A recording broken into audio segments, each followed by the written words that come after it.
स्वागत है सभी स्टूडेंट्स का आज की इस वीडियो क्लास में। पिछले वीडियो में अपन ने 12th क्लास की जो बायोलॉजी है उसके सिलेबस का डिस्कशन किया था। उस वीडियो में अपन ने देखा कि 12वीं क्लास की जो बायोलॉजी है उसमें टोटल 42 लेसन है और उन 42 लेसन को अपन बॉटनी और जूलॉजी दो भागों में बांट करके पढ़ते हैं। कल अपन ने यूनिट वाइज उनके अंक देखे, कौन सी यूनिट के कितने मार्क्स बोर्ड में निर्धारित है और वो जो यूनिट है उससे किस टाइप के क्वेश्चन पूछे जाते हैं वो अपन जैसे जैसे यूनिट पढ़ते जाएंगे वहां पर उसका अपन डिस्कस करेंगे। तो अपन स्टार्ट करते हैं यूनिट नंबर 1। बॉटनी की पहली जो यूनिट है वो अपन स्टार्ट करेंगे और बॉटनी की पहली यूनिट है आवृत बीजी पादपों में जनन, प्लांट रिप्रोडक्शन।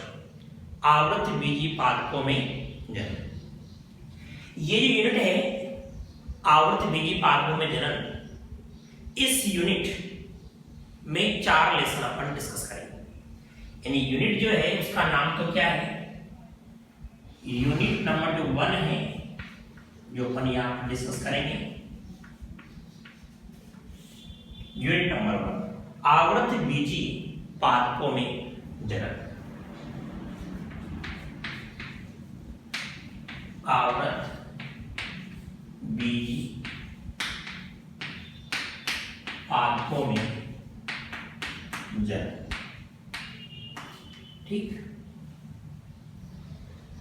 अब ये जो यूनिट है इस यूनिट के टोटल जो मार्क्स है,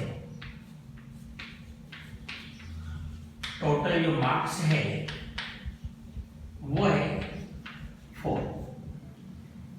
राजस्थान बोर्ड एग्जाम में इस लेसन से 4 नंबर के क्वेश्चन पूछे जाएंगे।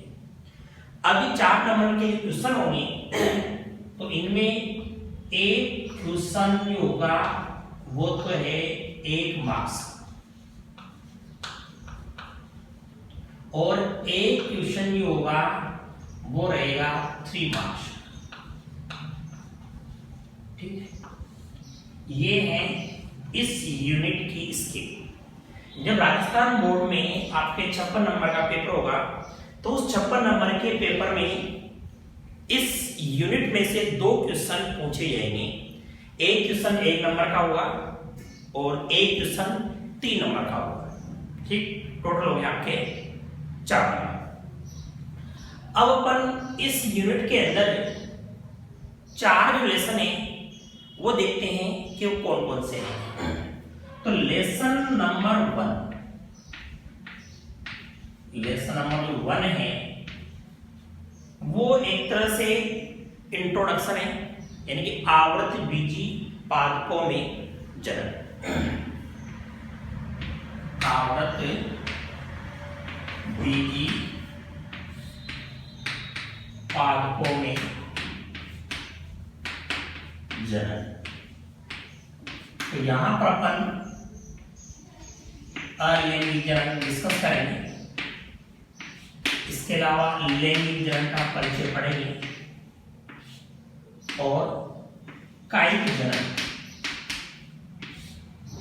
ये तीनों प्रकार का जनन है। तो वैसे लेसन नंबर 1 जो है उसमें मुख्य रूप से अलैंगिक जनन है, क्योंकि लैंगिक प्रकार का जनन है इसका तो सिर्फ क्या है इंट्रोडक्शन है। बाकी इस लेसन के अंदर अपना जो मेन उद्देश्य रहेगा वो अलैंगिक जनन है ना, कायिक जनन। उसके बाद देखो लेसन नंबर 2। लेसन नंबर अगर 2 की बात करें अपन तो लेसन नंबर जो 2 है ये लैंगिक जनन पर आधारित है। इनके दूसरा लेसन और तीसरा लेसन दोनों लैंगिक जनन के हैं और इसका नाम है नर व मादा युग्मकोद्भिद नर व मादा युग्मकोद्भिद का विकास व संरचना। ठीक, तो अपना जो लेसन नंबर 2 है उसका नाम है नर व मादा युग्मकोद्भिद, यानी कि मेल एंड फीमेल गेमेटोफाइट का डेवलपमेंट एंड स्ट्रक्चर। ठीक, फिर अपन देखते हैं लेसन नंबर 3। लेसन नंबर जो 3 है इसमें अपन परागण पढ़ेंगे, इसके अलावा अपन इसमें निषेचन पढ़ेंगे, इसके अलावा भ्रूणकोश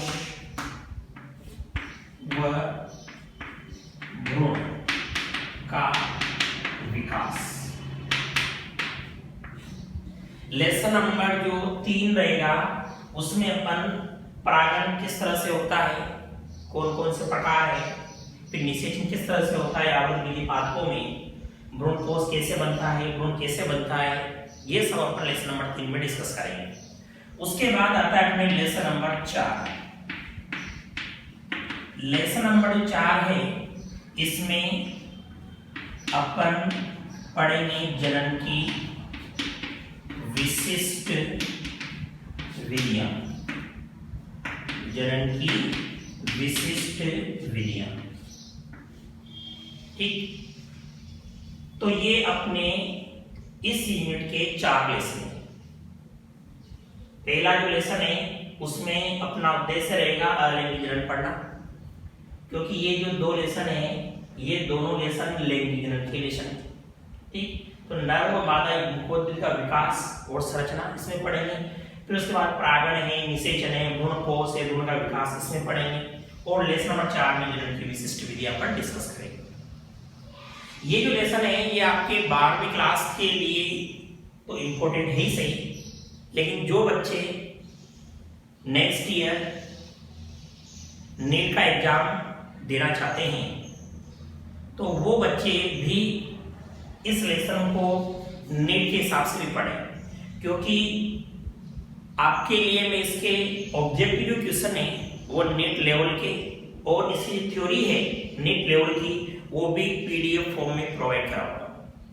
तो आप लोग इसको 12th और नीट दोनों ही उद्देश्य को ध्यान में रखते हुए पढ़ें, क्योंकि सिलेबस वही होता है, बस फर्क इतना सा होता है कि अपना उद्देश्य क्या है, अपन सिर्फ 12th क्लास के लिए ही पढ़ रहे हैं या फिर अपन नीट के लिए पढ़ रहे हैं। क्योंकि अंतर इतना सा है कि नीट में ऑब्जेक्टिव क्वेश्चन आते हैं और इधर बोर्ड में सब्जेक्टिव क्वेश्चन होते हैं, बस इतना सा है, बाकी डिटेल तो वही है।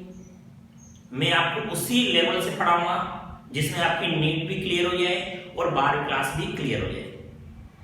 चलो, अब ये तो हो गया आपके यूनिट नंबर 1 के 4 लेसन।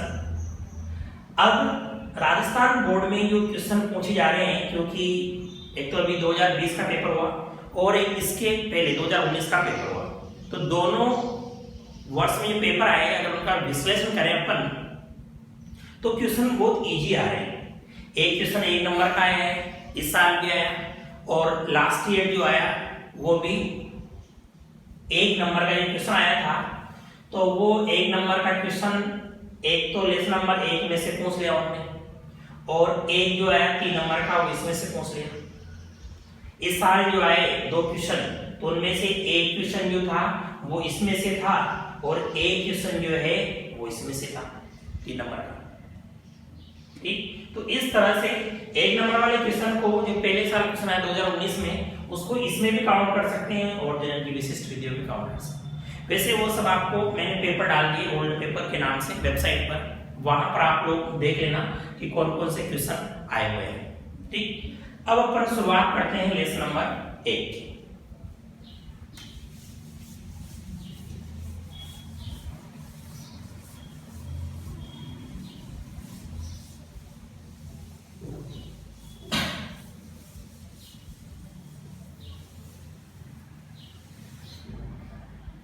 तो बच्चों लेसन नंबर 1 जो है अपना,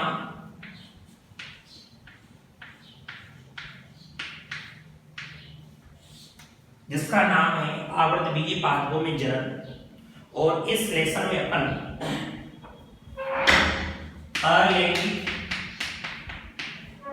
जनन पढ़ेंगे, लैंगिक जनन के बारे में का परिचय पढ़ेंगे और कायिक जनन यहाँ पर अपन पढ़ेंगे।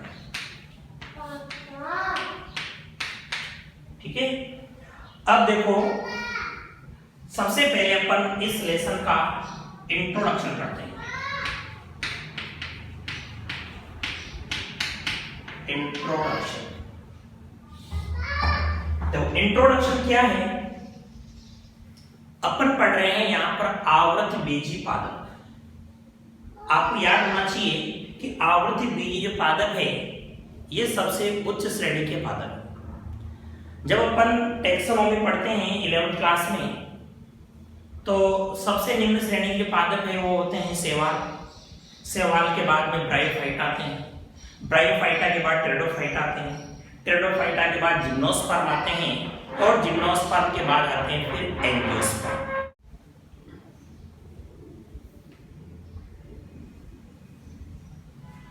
तो इंट्रोडक्शन की अपन बात कर रहे हैं, तो इंट्रोडक्शन में अपन ये देखेंगे आवर्ती बीजी जो पादप होते हैं, तो आवर्ती बीजी पादपों में पीडी एकांतरण अस्पष्ट होता है। पीडी एकांतरण अस्पष्ट होता है।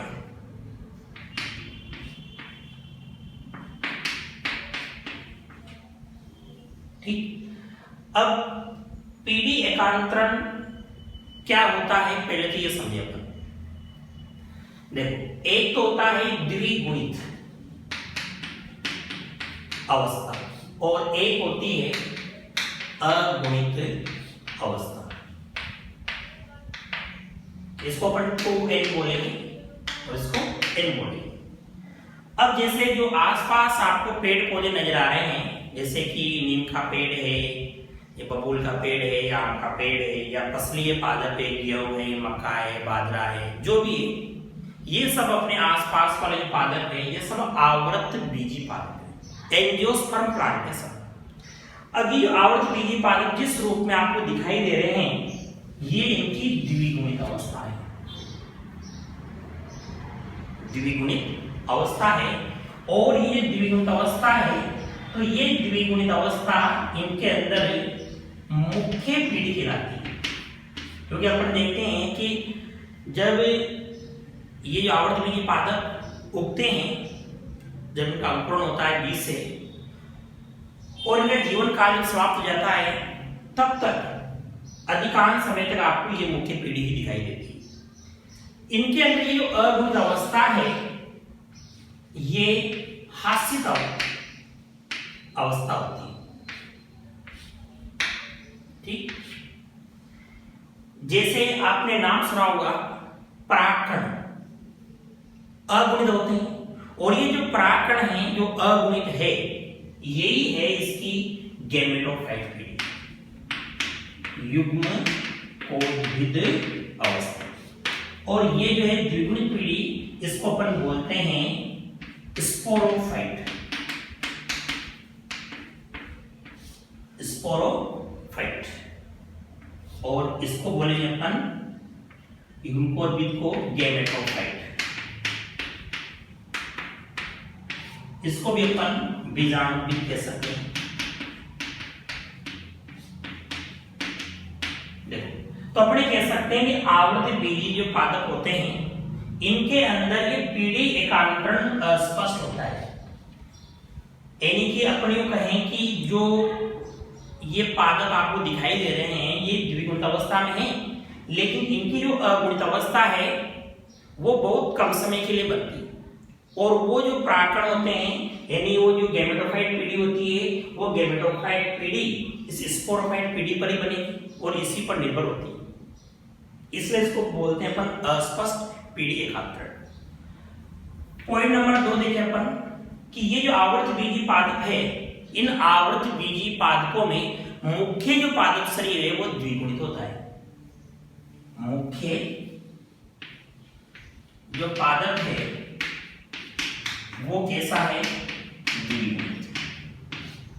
और ये जो मुख्य पादप है ये स्वपोषी होता है, दीर्घजीवी होता है। स्वपोषी होता है और कैसा होता है, दीर्घजीवी होता है, तथा अपन इसको बीजाणुविद या स्पोरोफाइट पीडी कहते हैं।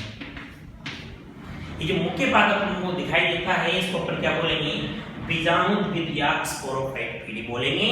और ये जो बीजाणुविद है ये इसकी मुख्य पीढ़ी है। ठीक, अब अपन इसके गैमेटोफाइट को देखें तो ये इसकी दूसरी पीढ़ी है। ये जो गैमेटोफाइट है ये हासित है। गैमेटोफाइट जो होता है, युग्मकोद्भिद जो होता है, युग्मकोद्भिद जो है ये कैसा है, हासित व अल्पजीवी होता है। हासित है, अल्पजीवी है, क्योंकि जब परागण बनते हैं तो वो इतने विकसित नहीं होते कि स्वतंत्र रह सके, और वो अल्पजीवी कुछ समय के लिए ही जीवित रहते हैं, बाद में वो नष्ट हो जाते हैं। तो यहाँ पर अपन ये जो इंट्रोडक्शन देख रहे हैं, इस इंट्रोडक्शन में देखा अपन ने कि आवर्तबीजी जो पादप होते हैं इनके अंदर जो पीढ़ी का अंतरण होता है वो अस्पष्ट होता है। आवर्तबीजी पादपों में जो मुख्य पादप शरीर होता है वो द्विगुणित होता है, वो दीर्घजीवी होता है, लंबे समय तक जीवित रहता है और स्वपोषी होता है। इसके साथ जो मुख्य पादप शरीर है वो जड़ तना पत्तियों में बटा हुआ रहेगा, और ये इसकी मुख्य पीढ़ी है। यानी जो स्पोरोफाइट होता है ये आवर्तबीजियों की मुख्य पीढ़ी कहलाती है। अब ये गैमेटोफाइट है, इस गैमेटोफाइट को अगर अपन देखें तो ये अल्पजीवी है, हासित है, अल्पजीवी और हासित पीढ़ी होती है इसकी। ठीक, अब देखो ये तो बात हो गई अपने इसके इंट्रोडक्शन की। अब अपन यहां पर देखें कि जनन कौन कौन सी विधियों से होता है इसके। ये तो सिर्फ अपन ने पीढ़ी के बारे में डिस्कस किया है।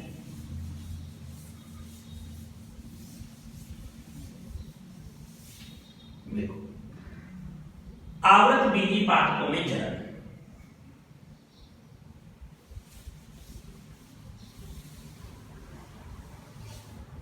आवर्तबीजी पादपों में जनन,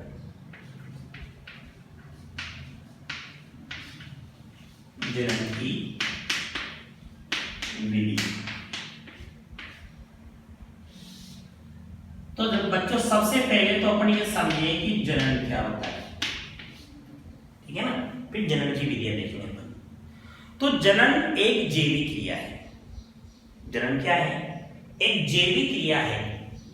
जनन एक जैविक क्रिया है जो सभी सजीवों में होती है, और इस क्रिया के द्वारा प्रत्येक सजीव अपने समान नई संतानें बनाते हैं। तो जनन की परिभाषा क्या होगी कि जनन एक ऐसी जैविक क्रिया है जो प्रत्येक सजीव में होगी, और प्रत्येक सजीव जनन करके अपने समान संरचना वाली, अपने समान गुणों वाली नई संतान बनाते हैं। ठीक, अब बात यह आती है कि जनन क्यों आवश्यक है। क्वेश्चन ये भी आता है कि जनन क्यों आवश्यक है। देखो, जनन इसलिए आवश्यक है कि कोई भी जीव अगर अपनी जाति की निरंतरता को बनाए रखना चाहता है, अपनी जाति की निरंतरता को वो बनाए रखना चाहता है तो जनन आवश्यक है, नंबर एक। नंबर दो, आनुवांशिक पदार्थ को एक पीढ़ी से दूसरी पीढ़ी में, आनुवांशिक पदार्थ को एक पीढ़ी से दूसरी पीढ़ी में स्थानांतरित करने के लिए जनन आवश्यक है। ठीक, तो जनन की डेफिनेशन होगी, और जनन क्यों आवश्यक है उसके दो कारण अपन यहां पर देखेंगे। जनन क्यों आवश्यक है, जनन की आवश्यकता क्यों है। नंबर एक, अपनी जाति की निरंतरता को बनाए रखने के लिए।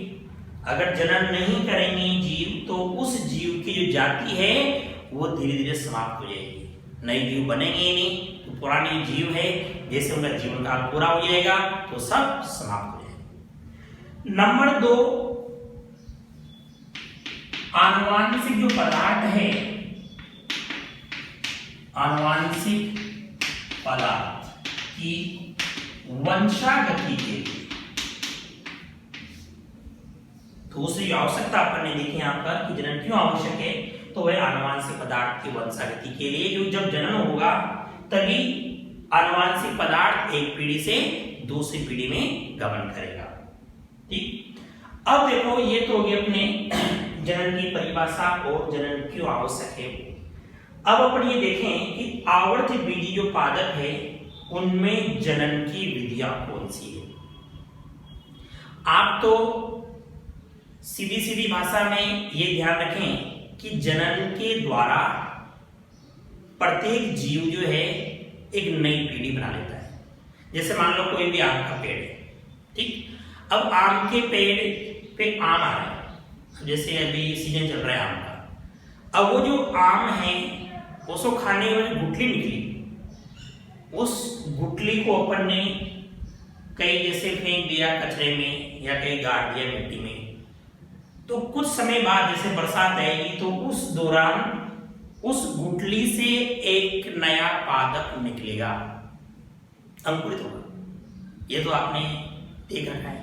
तो जब वो नया पादप बना तो वो आम के अंदर जनन की क्रिया हो गई, नया पादप बन गया ना, यानी कि जो मेन प्लांट था उस पर लैंगिक जनन हुआ, उसका उत्पाद बना फल, फल में गुठली, और उस गुठली से एक नया पादप बन गया।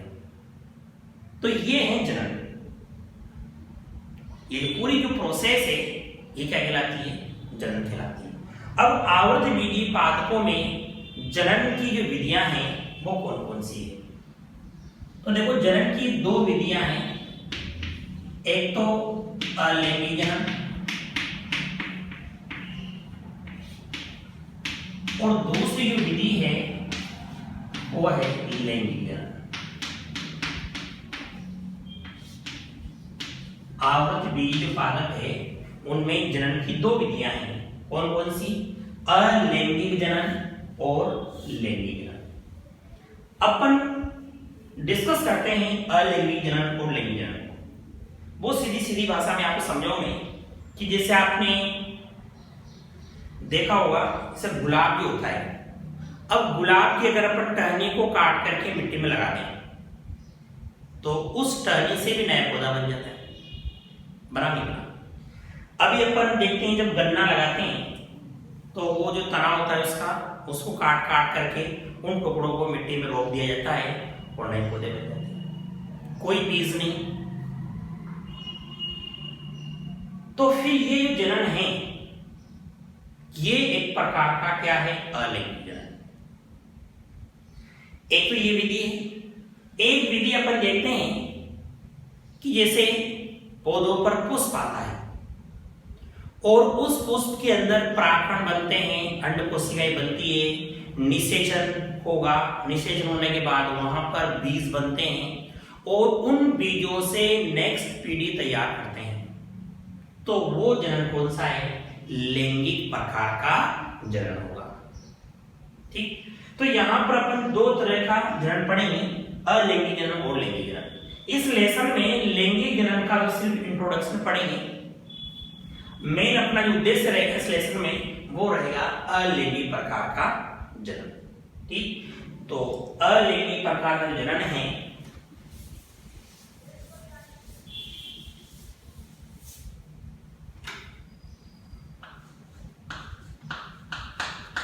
अलैंगिक जनन। देखो इस प्रकार का जनन है ये बहुत सरल होता है, बहुत सरल जनन है, बहुत सरल प्रकार की विधि है जनन की, और इसमें केवल एक जनक की आवश्यकता होती है। ठीक, यानी अपन कह सकते हैं कि ये जनन की सबसे सरल विधि है और केवल एक जनक जो है उसकी आवश्यकता होती है। ये क्लियर है? नंबर 2, इस प्रकार के जनन में अर्धसूत्री विभाजन व युग्मक संलयन की क्रिया नहीं होती है।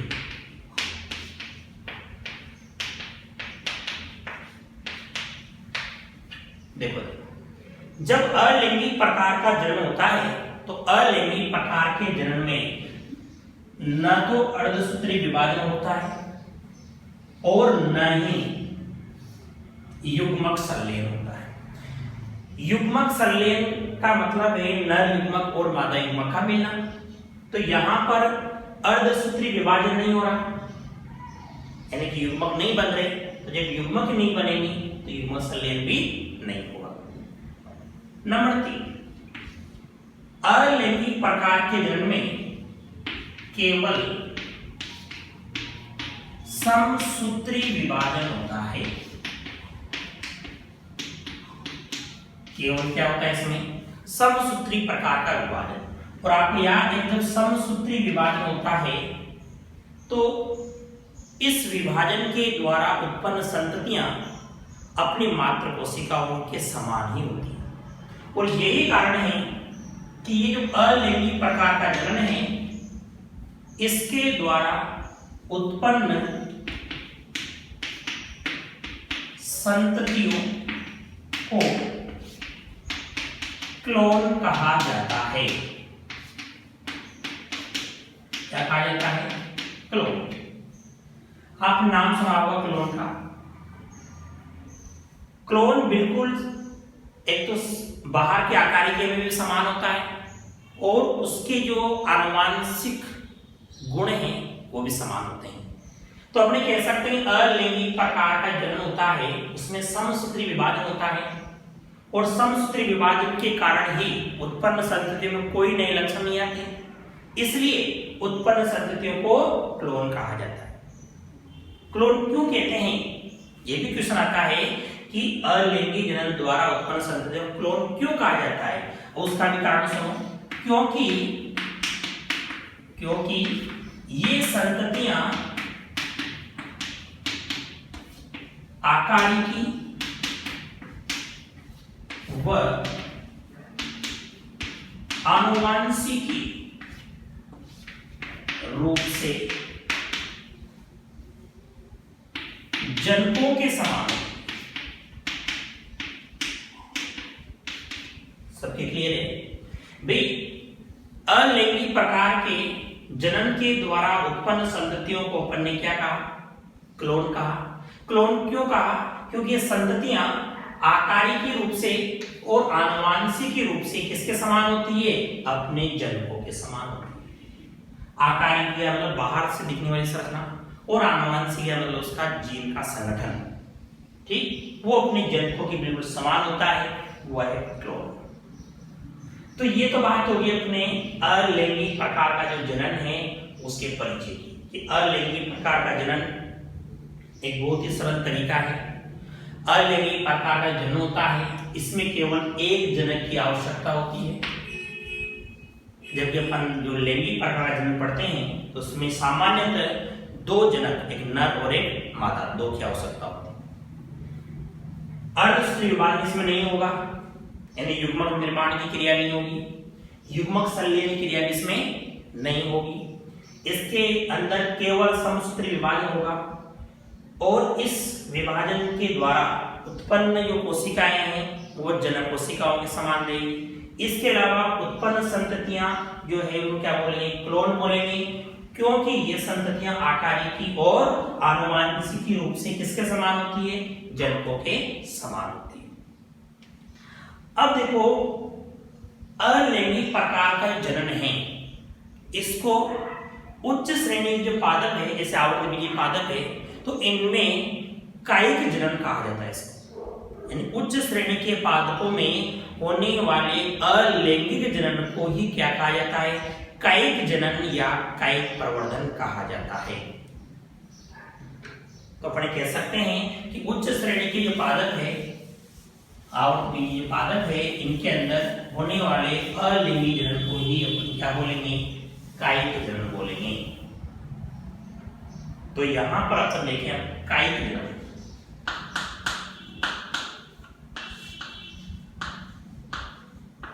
कायिक जनन।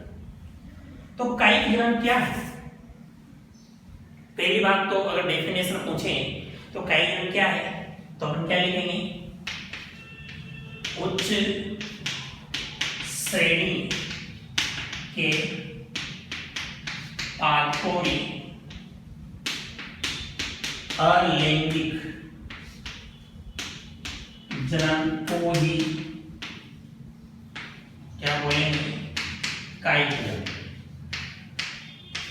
क्या बोलेंगे, कायिक जनन। उच्च श्रेणी के पादप जो है उनमें होने वाले अलैंगिक जनन को ही क्या कहा जाता है, कायिक जनन कहा जाता है। अब देखो, जब कई प्रकार का जनन होता है तो इसमें जब नए पादप बनते हैं तो नए पादपों का निर्माण, सुनो ध्यान से, इस विधि में, इस अलिंगी जनन में नए पादपों का निर्माण बीज से नहीं होगा,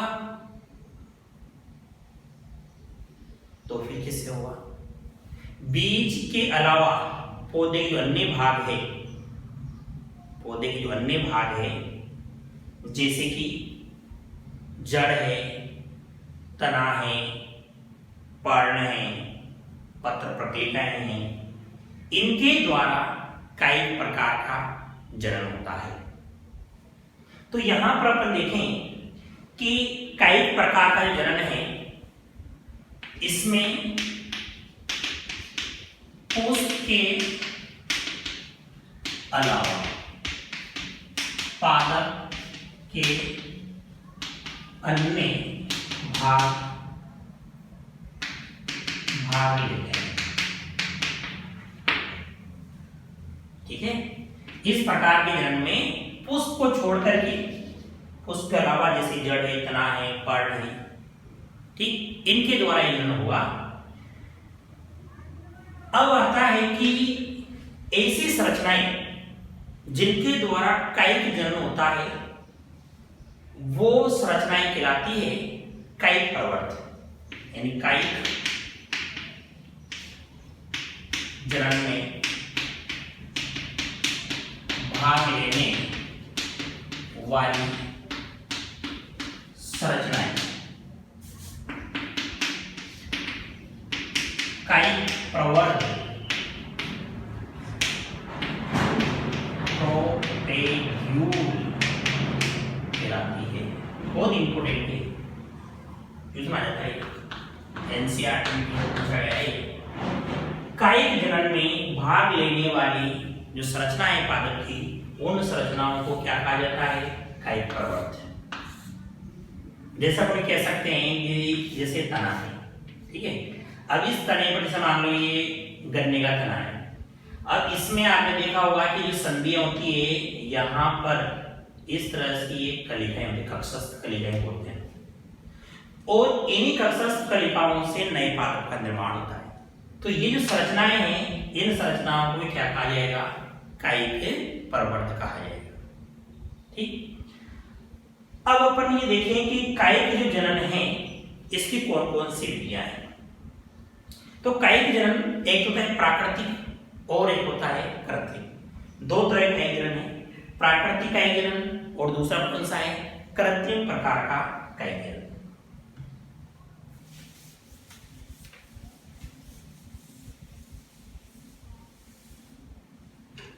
देखो, कायिक जनन की अगर विधियों की बात करें अपन, तो एक तो हो गया अपना प्राकृतिक कायिक जनन और दूसरा है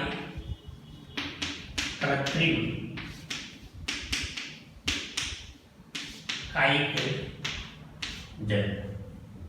तो कृत्रिम और प्राकृतिक दोनों में मुख्य अंतर यही है कि प्राकृतिक प्रकार का जो कई गिरण है ये नेचुरल तरीके से होगा और कृत्रिम में मनुष्य की भूमिका होगी। प्राकृतिक जो कई गिरण है ये किस किस के द्वारा होगा? देखो, प्राकृतिक प्रकार का कई गिरण तनी द्वारा,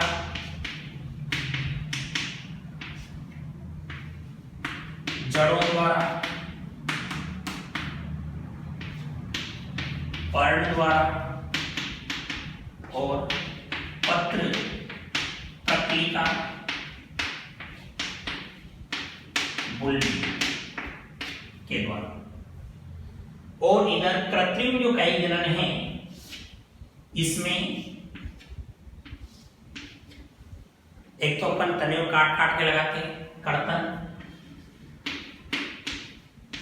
दूसरी विधि है दाब लगाना और तीसरा है इसमें मेथड हुआ है रोपण। ठीक, कई गिरण के दो प्रकार है, प्राकृतिक और कृत्रिम कई गिरण। प्राकृतिक जैसे तने के द्वारा हो सकता है, जड़ों के द्वारा हो सकता है, पर्ण के द्वारा हो सकता है, पत्र प्रक्रिया के द्वारा हो सकता है। कृत्रिम कई गिरण में कर्तन यानी कि कटिंग करके लगाना, दाब लगाना और रोपण। ठीक, अब यहां से आगे अपन डिस्कस करेंगे, पढ़ेंगे कल की क्लास में। अब देखो बच्चों, कल से मेरे पास कई बच्चों के फोन आ रहे हैं, मैसेज आ रहे हैं कि सर की नोट्स कैसे बनाएं। आप वो जल्दी बोलते हैं हम नोट्स नहीं बना पा रहे। तो नोट्स आपको पीडीएफ फॉर्म में उपलब्ध करवा दिए हैं, वहां से उनको उतार लो। अब बच्चे बोल रहे हैं सर यूट्यूब पे तो आए नहीं नोट्स, तो यूट्यूब पे नोट्स नहीं आते, यूट्यूब पे सिर्फ वीडियो आता है और वो भी एक दो दिन ही आएगा बस। ओके, ऐप नहीं आया अभी इसलिए देख रहे हैं। अभी मोस्ट मैंने सर तो फ्री में चलता रहेगा यूट्यूब पे, ये सिर्फ अभी एक दो दिन जब तक अपना ऐप नहीं आ जाता तब तक यूट्यूब पर आप देख रहे हैं इसको। तो देखो नोट्स बनाने की जो मैं बात कर रहा था, तो आप लोग अपनी जो वेबसाइट है, वेबसाइट का नाम है आपको याद हो गया होगा, तो डेली बता रहा हूं मैं, DCI कैरियर इंस्टीट्यूट .com, ये अपनी वेबसाइट है DCI कैरियर इंस्टीट्यूट। इस वेबसाइट पर जैसे लॉगिन करेंगे आप लोग, तो लॉगिन करने के बाद आप उसमें कोर्स जो है वो इसकी कैटेगरी है, कोर्स कौन कौन से कोर्स है, तो उसमें बायोलॉजी वाला जो कोर्स है उसको परचेज करेंगे। जैसे बायोलॉजी वाला कोर्स परचेज करोगे, पेमेंट कर दोगे ना, तो उसके बाद में आपके पास उसके सारे ऑप्शन खुलना शुरू हो जाएंगे। जैसे उसमें नोट्स डले हुए हैं, वीडियो डले हुए हैं, सब दिखना शुरू हो जाएंगे आपको। तो उसमें क्या होगा कि मैंने जैसे लेसन नंबर 1 जो है इसकी पूरी पीडीएफ डाल दी। इसके अलावा जो इस यूनिट के पूरे यूनिट के जो ऑब्जेक्टिव क्वेश्चन है वो मैं आज उस पर डालने वाला हूँ, है ना। नीट के नोट्स है वो मैं उस पर डालने वाला हूँ आज। तो वहां पर जो नोट्स है उस नोट्स को आप लोग आराम से लिख सकते हो, क्योंकि पीडीएफ फॉर्म में वीडियो तो चलेगा नहीं, उसमें वीडियो अलग है, तो वो पीडीएफ देख उसमें देख करके आप आसानी से नोट्स बना सकते हैं। ठीक, और नोट्स बनाएं, सुंदर नोट्स बनाएं, जितने अच्छे नोट्स बनाएंगे आप लोग, आप उतने ही जल्दी उसको याद कर पाएंगे। और गंभीरता से पढ़े, ये नहीं है कि मर्जी पढ़े, जब भी पढ़ रहे हैं कभी भी आप अपने पढ़ने का एक निश्चित एक शेड्यूल सेट कर लें कि मेरे को इतनी बजे से लेकर इतने बजे तक बायोलॉजी का वीडियो पढ़ना है, केमिस्ट्री का पढ़ना है, फिजिक्स का पढ़ना है। और जिस तरह से आप क्लास में यहाँ पर आकर के पढ़ाई करते हो उसी तरह से घर पर भी एकाग्रता से पढ़े, है ना। क्योंकि यूँ नहीं है कि भी जैसे इधर खाना खा रहे हैं, वीडियो देख रहे हैं, छत पे घूम रहे हैं, देख रहे हैं, आप अपना जो स्टडी का जो आपका कमरा है वहां जाकर के प्रॉपर तरीके से पढ़े, जब जाकर के आपको बेनिफिट मिलेंगे, है ना। यूँ मौज मस्ती के लिए वीडियो नहीं है। ठीक, कुछ बच्चे ऐसे भी हैं जिनके नेटवर्क की भी प्रॉब्लम आती है। कुछ बच्चों के फोन आ रहे हैं, सर हमारे गांव में नेटवर्क नहीं आता, घर पे नेटवर्क नहीं आता, कोई भी जाना पड़ता है, वहां देखते हैं। तो कोई बात नहीं, अब जब इतनी समस्या है कि आपके घर पे नेटवर्क नहीं आ रहा, कोई भी जाना पड़ रहा है, तो जा सकते हैं, देख सकते हैं। लेकिन वहाँ पर आप रजिस्टर लेके जाएं और नोट्स बनाएं और नोट्स को प्रॉपर याद करें। जो डेली पढ़ाया जाता है उसको डेली पढ़ें, वरना डे बाय डे जैसे जैसे वीडियो आती जाएंगी फिर आपके बर्डन बढ़ता जाएगा। अगर पिछली क्लास का वीडियो अगर आपको याद नहीं रहेगा तो अगली क्लास का जो वीडियो है उसको देखने का कोई मतलब नहीं रहेगा, क्योंकि ये वही वाली बात है कि आप ऑफलाइन क्लास में पढ़ते हैं, अगर 2 दिन बाद 2 दिन पढ़ने नहीं आए, तीसरे दिन आए तो आपको कुछ भी समझ में नहीं आएगा। पहले तो पहले वाला जो पढ़ाया है वो आप पढ़ेंगे, उसके बाद फिर आपको नेक्स्ट क्लास में समझ में आएगा। दूसरी बात, आपने जो YouTube चैनल है तो उसके अंदर जैसे कई सारे वीडियो आ रहे हैं, सभी सब्जेक्टों के आ रहे हैं, तो आप लोग क्या करें, उस YouTube चैनल में प्ले लिस्ट है ऊपर जैसे आप देखेंगे तो एक प्ले लिस्ट नजर आएगी आपको, उस प्ले लिस्ट पर क्लिक करना। उस प्ले लिस्ट पर जैसे क्लिक करोगे तो उसमें अलग अलग टॉपिक डले हुए हैं, तो उस प्ले लिस्ट में आप लोग biology lesson number 1, 12th biology lesson number 1 जो है उस लिस्ट में आपको बायोलॉजी सारे वीडियो मिलेंगे इस लेसन के। ठीक, 11वीं क्लास की जो वीडियो है आपके, वो आपको इकोलॉजी के नाम से, और एक मेंढक पढ़ाया था मैंने आपको और एक कॉकरोच पढ़ाया था। जिन बच्चों ने मेंढक कॉकरोच नहीं पढ़ा है, इकोलॉजी नहीं पढ़ी है, वो भी पढ़े, अभी टाइम है। इस दौरान आप लोग 11th क्लास के छोटे टॉपिक को कवर कर लें, क्योंकि जैसे ऐप आएगा सब कुछ मैटर जो है यूट्यूब से हट करके ऐप में चला जाएगा, फिर आप लोगों के लिए फ्री कुछ भी नहीं रहेगा। तो जब तक है तब तक लोग आपको इसको देखें और उसका जो है नोट्स तैयार करें। ठीक है, धन्यवाद। आगे पढ़ेंगे अपन कल की क्लास में। कल की क्लास में अपन समझेंगे कि जो कायिक जनन है ये कैसे होता है।